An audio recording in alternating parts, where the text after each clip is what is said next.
Bismillahirrahmanirrahim. Assalamu alaikum students. Today we will study unit number 6, that is materials. Materials का मतलब होता है चीज़ें. And the objects around you are made of many different materials. If you will look around yourself, you will find many objects. Now I have focused on objects. यानी कि जब आप अपने इर्द गिर्द देखेंगे तो क्या होगा कि आप बहुत सारी ऑब्जेक्ट्स देखेंगे, चीज़ें देखेंगे. But these objects are made up of some specific materials.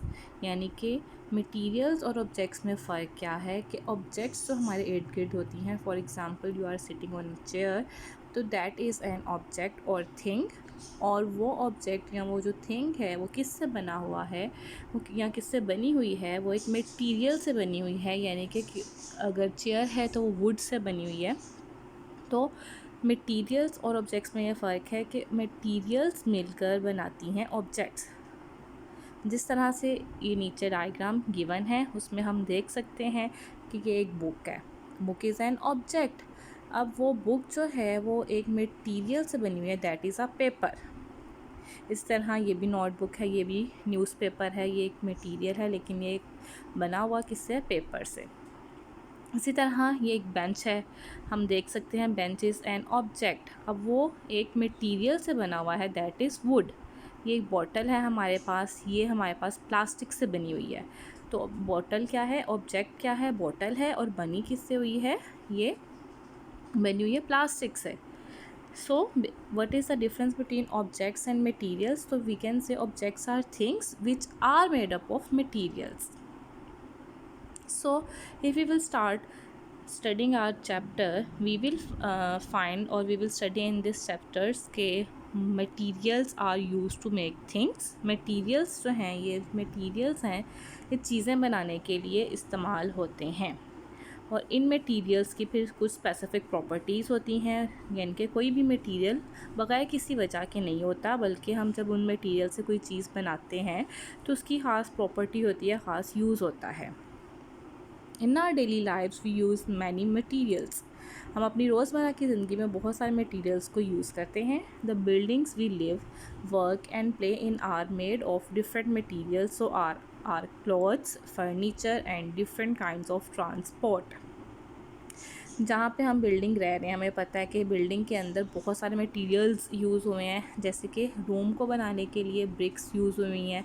इसी तरह हमारी बिल्डिंग्स के जो किचन की ही अगर हम देख लेंगे तो उसमें हमारे पास ग्लास यूज़ हुआ होता है, स्टील यूज़ हुआ होता है. तो all these are materials. Then and play in are made of different materials. इसके अलावा अगर हम प्ले ग्राउंड में चले जाएँ तो वहाँ पे भी हमें पता है कि प्लेग्राउंड में बहुत सारे मटेरियल्स को मिलकर एक उन्होंने प्ले एरिया बनाया हुआ होता है. सो आर क्लॉथ्स. अब हमारे जो क्लॉथ्स हैं वो फाइबर से बने हुए हैं. फाइबर किससे बनता है, थ्रेड से बनता है. तो क्लॉथ मटेरियल हैं, क्लॉथ थिंग्स हैं, ऑब्जेक्ट्स हैं which are made up of materials. So वह फर्नीचर है, तो फर्नीचर किससे बना हुआ है, would say. Would is a material. And different kinds of transport. अब ट्रांसपोर्ट के लिए जब हम कार्स या बसेस वगैरह यूज़ करते हैं तो वो भी किससे बने हुए हैं. अब कार्स या बसेस के अंदर हमारे पास स्टील यूज़ हुआ हुआ है, हमारे पास रबड़ यूज़ हुआ हुआ है, हमारे पास ग्लास यूज़ हुआ हुआ है. तो डिफरेंट मटेरियल्स मिलकर हमारे ट्रांसपोर्ट की थिंग्स बनाते हैं. The word material describes what things are made of. Basically what does the word material describe, कि मटेरियल का वर्ड क्या डिस्क्राइब करता है कि चीज़ें किससे बनी हुई हैं. जो हमारे इर्द गिर्द चीज़ें हैं, ऑब्जेक्ट्स हैं, वो किससे बनी हुई हैं. So types of materials, there are many types of materials which we come across in our daily lives. तो सबसे पहले हमारे पास वुड है, एक मटीरियल है जो बहुत सी चीज़ें बनाता है, जैसा कि फर्नीचर बनाता है, पेपर बनाता है. इसके अलावा मेटल है. मेटल आपने देखा स्क्रू बहुत सी चीज़ों में यूज़ हुआ होता है, जैसा कि डोर हिंज में. इसके बाद हमारे पास पेपर है. पेपर से हम बुक बनाते हैं, ठीक है. Paper is a material which is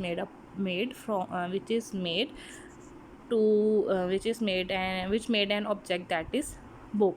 then fabric है which make clothes, uniform. Then plastic है विच मेक्स बॉटल्स और प्लास्टिक चेयर्स और plastic toys. So These are materials which are used to make different kinds of things. We have now properties of materials. All materials हमने बताया, पहले पढ़ा कि materials बगैर किसी वजह के नहीं है, उनकी कोई property है. And there are listed some properties of materials. First of all, they are transparent, opaque, waterproof and absorbent, magnetic and non-magnetic, flexible and rigid, strong or weak, hard or soft, conductors and insulators. Now we will study in detail these properties. First of all, transparent and opaque. So transparent materials like glass allow light through. You can see through them. यानी कि ऐसे materials जिनके ज़रिए से हम दूसरी पार देख सकते हैं, जिनके ज़रिए से लाइट गुजर सकती है, हम उनको कहते हैं ट्रांसपेरेंट मटीरियल्स. जैसा कि ग्लास, हम देख सकते हैं कि हमारे पास स्पेक्टिकल्स यानी कि ग्लासेस पड़ी हुई हैं. ये ट्रांसपेरेंट है क्योंकि एक तो हम इसकी दूसरी तरफ देख सकते हैं और दूसरा ये कि इसमें से लाइट गुजरती है. Opaque materials like wood do not let any light through. You cannot see through them. अब अगर आप अपनी सामने आंखों के सामने बुक को रखेंगे तो हम दूसरी साइड पर नहीं देख सकते. तो क्या है कि ओपेक मटेरियल्स वो मटेरियल्स होते हैं जिनमें से लाइट नहीं गुजरती और हम उनके दूसरी तरफ नहीं देख सकते. देन हमारे पास सेकंड प्रॉपर्टी है waterproof and absorbent. Waterproof and absorbent waterproof materials waterproof materials do not soak up water. अब वाटरप्रूफ मटीरियल्स कौन से होते हैं कि जो पानी को जज्ब नहीं करते. दे आर नॉट एब्जॉर्बेंट, यानी कि वो जज्ब करने वाले नहीं हैं. एब्जॉर्बेंट का मतलब होता है जज्ब करने वाले, एंड दे आर नॉट, वो नहीं एब्जॉर्बेंट, वो जज्ब करने वाले नहीं हैं. फॉर एग्ज़ाम्पल ये देखें, हम प्लास्टिक की जैकेट बनी हुई है. इसका मतलब ये है कि जब हम बारिश में हम ये पहनेंगे तो इसके ऊपर से पानी स्लिप करके नीचे आ जाएगा. It means it is waterproof. अब बॉटल के अंदर हम पानी डालेंगे तो जब इसको वॉश करेंगे तो साइड से पानी गिर जाएगा, इसलिए भी एब्जॉर्बेंट नहीं है. देन ये प्लास्टिक के ग्लव्स हैं, प्लास्टिक का फुटबॉल है, अम्ब्रेला है, ये तमाम जो है वाटरप्रूफ हैं. ये पानी को एब्जॉर्ब नहीं करेंगे, पानी इनमें से बह जाएगा. Absorbent material soak up water, they are not waterproof. Absorbent basically क्या होता है कि जो वाटर को जज्ब कर लेते हैं. इट मीन्स कि वो वाटरप्रूफ नहीं है, पानी को जज्ब करने वाले नहीं हैं. अब देखेंगे कि अगर हम ये वाला बैग लेके बाहर जाएंगे, बारिश होने लग जाएगी तो ये कार्डबोर्ड से बना हुआ है, ये वेट हो जाएगा. इसी तरह ये फोम है, इसके अंदर भी पानी जो है जैसे ही डालेंगे तो भारी हो जाएगा, पानी एब्जॉर्ब हो जाएगा. और ये जो है हमारी शर्ट है, that is made of cloth, तो ये भी क्या होगा, पानी को जज्ब कर लेगी और गीली हो जाएगी. देन हमारे पास थर्ड प्रॉपर्टी है magnetic and non magnetic. Magnetic materials like iron and some kinds of steel are attracted to magnets. Magnetic materials कौन से होते हैं, आयरन और स्टील से बने हुए होते हैं और वो क्या करते हैं कि मैग्नेट की तरफ अट्रैक्ट हो जाते हैं. जैसा कि we can see in the diagram, a U shape magnet has pulled some iron nails towards itself. तो क्यों, क्योंकि ये आयरन और स्टील की बनी हुई चीज़ों को अपनी तरफ खींच लेते हैं, तो that is why they are magnetic. इसी तरह के अगर हम मैग्नेट के पास मेटल का सॉसपैन लेकर आएंगे तो वो भी इसके साथ अट्रैक्ट होगा, क्योंकि that is made up of metal and metal is also magnetic. Non magnetic materials are not attracted to magnets. Non magnetic में हमारे पास आ जाता है प्लास्टिक की बोतल, ये डस्टर है हमारे पास, देन हमारे पास रबड़ है, पेपर है. ये तमाम चीज़ें जो हैं, these are non magnetic, they are not attracted towards magnet.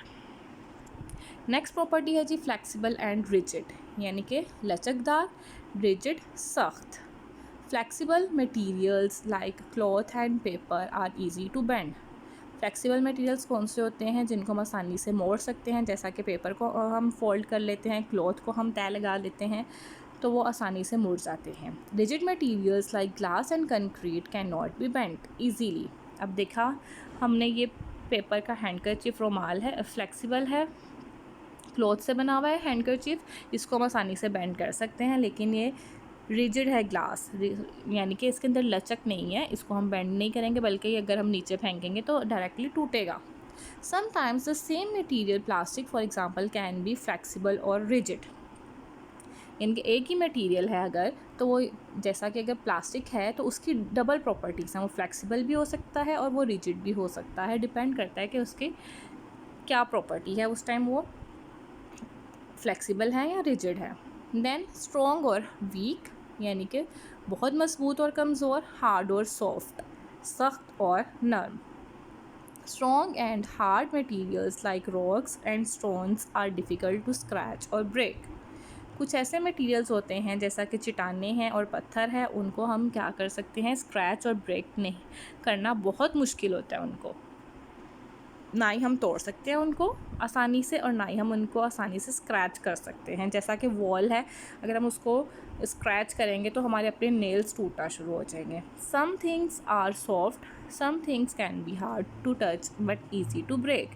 कुछ चीज़ें बहुत सॉफ्ट होती हैं और कुछ चीज़ें इतनी सख्त होती हैं कि अगर हम उनको हाथ लगाएं तो क्या होगा कि वो आसानी से नहीं टूटेंगी, बट कुछ इतनी सख्त भी होती हैं लेकिन उनको अगर हम बेंड करें तो वो टूट जाती हैं। For example a glass jar is week. अगर एक ग्लास का जार है तो वो बहुत क्या है, वीक है, but if it is dropped it will break. जैसे ही हम उसको नीचे गिराएंगे तो क्या होगा, वो टूट जाएगा। अब ये मेटल के कॉइन्स हैं, दे आर स्ट्रॉन्ग। ये रॉक्स है, these are hard. Now, conductors. Another property is conductors. Some materials like metals are good conductors of heat. This means heat can travel through them easily. अब कुछ ऐसे भी materials हैं जैसा कि metals हैं, वो क्या होता है कि वो हीट के कंडक्टर्स हैं, उनमें से हीट और इलेक्ट्रिसिटी बहुत आसानी से गुजर जाती है। अगर हम उनको ये देखें, metal saucepan heats up it's contents quickly. Contents का मतलब होता है अज्जा। मेटल सॉसपैन के अंदर जितने भी अज्जा हमने रखे हैं वो आसानी से क्या हो रहे हैं, हीट अप हो रहे हैं, क्योंकि उनमें से हीट गुजर रही है। Some materials are also good conductors of electricity. Materials like अब कुछ ऐसे मटीरियल्स हैं उनमें से इलेक्ट्रिसिटी भी गुजर जाती है, जैसा कि मेटल की वायर है। Materials like wood and plastic are insulators. अब वुड और प्लास्टिक इन दोनों से ना ही इलेक्ट्रिसिटी गुजरेगी ना ही हीट गुजरेगी, तो हम उनको इंसुलेटर्स कहेंगे। Insulators do not allow electricity और heat to pass through them. You will learn more about this in unit 8। ठीक है, कंडक्टर्स और इंसुलेटर्स के बारे में हम और ज़्यादा नेक्स्ट चैप्टर में पढ़ेंगे। Now there are some properties of materials like rubber and leather. They are soft. Paper, plastic and rubber are flexible. Ice is transparent. Plastic is transparent. Plastic की शीट जो हम पेपर अपनी copies को rap करने के लिए use करते हैं। Water is transparent. Diamond, pure diamond is transparent. And glass, शीशा जो विंडोज़ में यूज़ होता है, डैट इज़ ट्रांसपेरेंट। देन हमारे पास स्टोन है, वो हार्ड होता है, वुड हार्ड होती है, मेटल हार्ड है, प्लास्टिक जो है वो भी कुछ हार्ड होते हैं और कुछ हमने पढ़ा था फ्लेक्सिबल भी होते हैं। देन ब्रिक जो है वो बहुत हार्ड होती है, ग्लास हार्ड होता है but easy to break, diamond hard होता है, आइस भी हार्ड होती है, और सेरामिक यानी कि ऐसी चीज़ें जो सीमेंट से बनी हुई होती हैं। Now we will study some kinds of materials. जैसा कि हमने पढ़ा कि objects are made up of some materials, तो अब हम पढ़ेंगे कि ऑब्जेक्ट्स जो हैं वो किन किन मटीरियल्स से बने हुए हैं। तो paper, metals, plastics, glass and fibers. These are some materials from which we make our objects. First of all, we will study paper. इतना सा जो पोर्शन है ये हम एंड पे पढ़ेंगे। Paper is a man-made material. It is made from wood, fiber, which is natural material. अब paper क्या है, अब हम इतना सा डिस्कस करते हैं कि हमारे पास दो तरह के मटेरियल्स होते हैं, एक नेचुरली अकर करते हैं और एक मैन मेड होते हैं। यानी कि ऐसे मटेरियल्स जो अल्लाह ताला ने बनाए हुए हैं, they are called natural materials, और वो मटेरियल्स जिनको हम इंसान बनाते हैं, they are called man made materials. अब वुड जो है वो नेचुरली फाइंड आउट होती है, नेचुरली अकर करती है, लेकिन वुड को यूज़ करके आदमी जो है पेपर बनाते हैं, that is man made material and it can burn very easily. Would क्या होता है, बहुत जल्दी से इसको आग लग जाती है। It is use for writing, printing and packing. Uses of woods क्या हैं कि वो राइटिंग में यूज़ होता है, प्रिंटिंग में यूज़ होता है और पैकिंग में यूज़ होता है। Do you know the paper use to make this book come from a tree. Paper is made from wood. Wood is finely chopped and mixed with water to make a soft pulp. Soft pulp means नरम गूदा. The pulp is then turned into paper, यानी कि paper को बनाने के लिए would चाहिए। Would को हम फाइनली चॉप्ड अच्छे तरीके से छोटे टुकड़े करते हैं, फिर उसको हम पानी के साथ मिक्स करते हैं और जब एक नरम गूदा बन जाता है तो हम उसको प्रोसेस से गुजार के पेपर बना लेते हैं ड्राई अप करके। Second kind of material is metal. Metals come from rocks called ores. Ores means धातें। मेटल्स हमारे पास कहाँ से आती हैं? रॉक्स को हम खोदते हैं, उनमें से हम ओर्स रॉक्स को खोदने के बाद ओर्स निकलती हैं, धातें निकलती हैं। These are metals. They are strong, hard and shiny materials can be hammered. अब मेटल जो हैं वो स्ट्रॉन्ग होते हैं, मजबूत होते हैं, सख्त होते हैं और शाइनी। उनकी सरफेस जो है वो चमकदार होती है, जिनको हम हथौड़ा मार के हैमर्ड हथौड़ा मार सकते हैं। उनकी हथौड़ा मारने से क्या होगा? उनकी शेप जो है वो चेंज हो जाएगी, लेकिन वो टूटेंगे नहीं। और मोल्डेड, और हम अपनी मर्ज़ी से उनको शेप में ढाल सकते हैं into different shapes without breaking. तोड़े बगैर उनकी हम डिफरेंट शेप्स दे सकते हैं।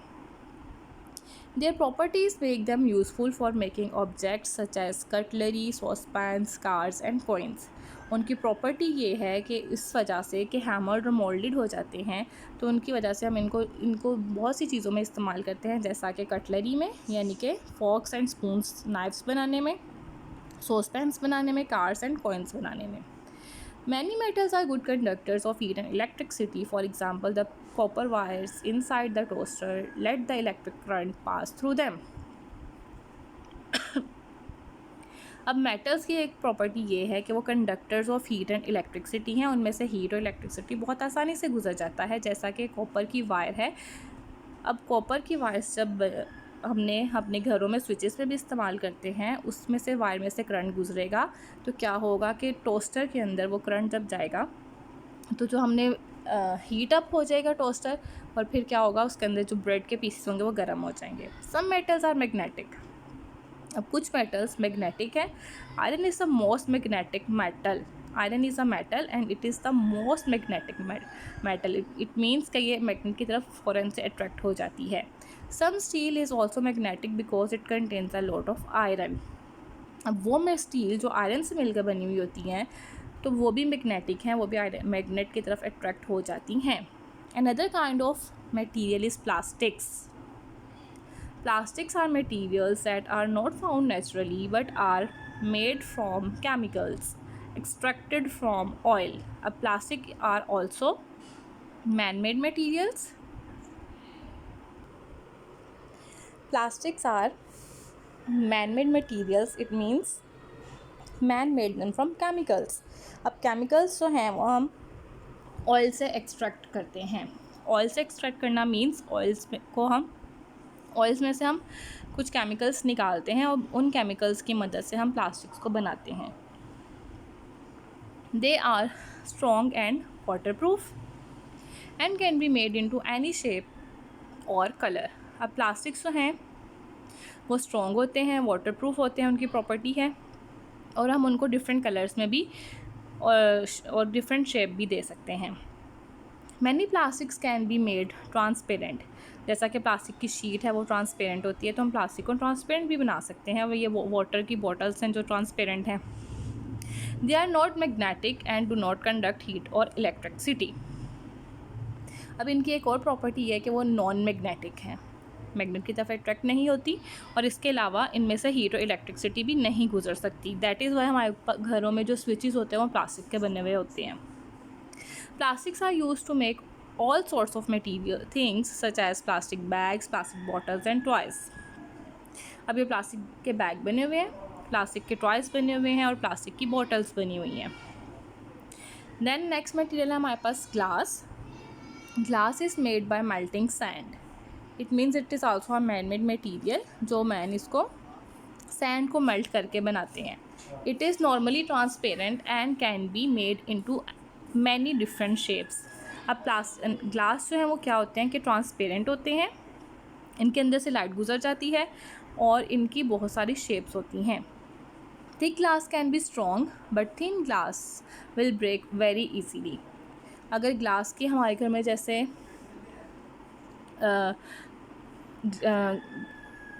ग्लासेस होते हैं जिनमें हम पानी पीते हैं वो थिन होते हैं, तो वो बहुत जल्दी टूट जाएंगे as compare to that window glass जो मोटा होता है, ये इतनी आसानी से नहीं टूटता। Glass is mostly used for objects that need to be transparent such as windows and spectacles। यानी कि अब ग्लास को, शीशे को हम किन चीज़ों में इस्तेमाल करते हैं जिनको हम ट्रांसपेरेंट रखना चाहते हैं, जिनसे हम चाहते हैं कि लाइट गुजरे, जैसा कि विंडो और स्पेक्टिकल्स ऐनक। Glass can be recycled, it is more difficult and expensive to recycle plastic. यानी कि प्लास्टिक की निस्बत ग्लास को हम रिसाइकल कर सकते हैं, दोबारा से यूज़ कर सकते हैं। And we all know that we should recycle our things so that कि हमारी जो चीज़ें हैं वो महफूज रहें, बजाय इसके कि हम नई ख़रीदें, हम पुरानी वाली को रीयूज़ करें ताकि वेस्ट कम से कम जनरेट हो। It is better for the environment to use less plastic. Plastic बहुत ज़्यादा कम इस्तेमाल करना चाहिए। एक तो वो हमारे लिए वैसे ही डैमेज होता है क्योंकि वो केमिकल से बना हुआ होता है, दूसरा कि प्लास्टिक रिसाइकल नहीं होता है, तो फिर क्या होता है कि वेस्ट बहुत प्रोड्यूस हो जाता है। Last material is the fibres are long thin threads of material like hair. धागों की तरह के, जैसे हमारा धागा होता है, जैसे हमारे बाल होते हैं उस तरह के धागे होते हैं लंबे लंबे, उनको मिलाकर हम फाइबर्स बनाते हैं। अब fibres are not very strong on their own. अकेला एक फाइबर होगा तो स्ट्रॉन्ग नहीं होगा, वो धागा आसानी से टूट जाएगा। But when they are spun together, लेकिन जब हम उनको आपस में ज़्यादा सारे धागों को बुन लेते हैं, they can be made into thread. तो क्या करते हैं कि हम उसको फिर एक मोटा धागा बना लेते हैं, स्ट्रिंग और रोप, या रस्सी बना लेते हैं, या हम उसकी डोरी बना लेते हैं। The thread can be woven into fabric और क्लॉथ। अब वो थ्रेड जो है उसकी मदद से हम एक फैब्रिक या एक कपड़ा बनाते हैं जो हम पहने भी हुए हैं इस time. Now we will have a look at materials that can be natural, that can be human made, or that can be there are natural resources, human resources and capital resources. So what does that mean? Natural resources, things that come from nature are natural resources. वो things जो nature से आती हैं हम उनको natural resources कहते हैं। For example plants होते हैं, एयर है और एनिमल्स है। जैसा कि हम इस पिक्चर में देख सकते हैं, प्लांट्स हैं, एनिमल्स हैं और हमारे पास एयर में सैंड वगैरह होती है। अब उससे हम मटेरियल्स बनाते हैं, जैसा कि प्लांट की वुड से पेपर बना लिया, एनिमल की स्किन से वूल बना लिया और सैंड से हमने क्ले बना ली। तो ये नेचुरल मटेरियल्स हैं, जिनसे नेचुरल रिसोर्सेज हैं जिनसे हम नेचुरल मटेरियल्स बनाते हैं। देन कैपिटल रिसोर्सेज कौन से होते हैं? These are goods use to produce other goods. इन मटेरियल्स से, इन रिसोर्सेज से हम कुछ दूसरी चीज़ें बनाते हैं, जैसा कि बिल्डिंग्स एंड मशीन्स जो हैं वो हम कुछ मटेरियल्स से बनाते हैं। जैसा कि एक बिल्डिंग है तो हमने काफ़ी सारे मटेरियल्स को यूज़ करके, काफ़ी सारी गुड्स को यूज़ करके ये एक अलग से एक जो है बिल्डिंग बनाई है, जिसके अंदर सीमेंट यूज़ हुआ है, वुड यूज़ हुई है, ब्रिक्स यूज़ हुई हैं, स्टील यूज़ हुआ है। नेक्स्ट है हमारे पास human resources. These are workers और employees, examples are farmers and painters. यानी कि हमारे पास वर्कर्स और एम्प्लॉयज़ होते हैं जो हमें मुख्तलिफ़ रिसोर्सेज प्रोवाइड करते हैं। फॉर एग्ज़ाम्पल फार्मर्स हैं और पेंटर्स हैं। अब बहुत ज़रूरी है कि हम अपने इन रिसोर्सेज, जो नेचुरल रिसोर्सेज हैं, उनकी हम हिफाजत करें, हम उनको डिप्लीट होने से बचाएं। डिप्लीशन का मतलब होता है उनको ख़त्म होने से बचाएं। जैसा कि हम सबको पता है कि हम इतने ज़्यादा रिसोर्सेज को यूज़ कर रहे हैं और हम उनको रिसाइकल नहीं करते, तो हमारी जो अर्थ है उसमें से रिसोर्सेज ख़त्म होते जा रहे हैं। तो अब हम देख सकते हैं कि ये एक जगह है जहाँ से हमने सारे प्लांट्स को रिमूव कर दिया है, तो it has a very bad image. और यहाँ से हमने जो प्लांट्स और ग्रीनरी को मेंटेन रखा हुआ है, वहाँ पे हम देख रहे हैं कि वाटरफॉल भी है, वहाँ पे एनिमल लाइफ भी ऑब्वियसली होगी, और वहाँ पे ग्रीनरी भी कितनी ज़्यादा, और फिर वहाँ पे वेदर की कंडीशंस भी बहुत अच्छी होंगी। तो दोनों में फ़र्क विजिबल है। तो नेचुरल रिसोर्सेज को अगर हम हिफाजत करेंगे तो हम गर्मी से भी बच जाएंगे और हमारे पास व्यू भी अच्छा आएगा और हमारे पास रिसोर्सेज मेंटेन भी रहेंगे। एंड पे हमारे पास समर पैक में गिवन है ये वाला होमवर्क, हमने इसको इस तरीके से करना है। Materials have different properties. अभी हमने कुछ मटेरियल्स की प्रॉपर्टीज़ पढ़ी हैं, हमने अब यहाँ पर बताना है कि इन ऑब्जेक्ट्स की क्या प्रॉपर्टी है। देन हमारे पास एक टेबल गिवन है जिसके अंदर हमने बताना है कि इनकी प्रॉपर्टी क्या है, इन मटेरियल्स की प्रॉपर्टीज़ क्या हैं, इस टेबल में हमने ये बताना है. This was all about unit number 6.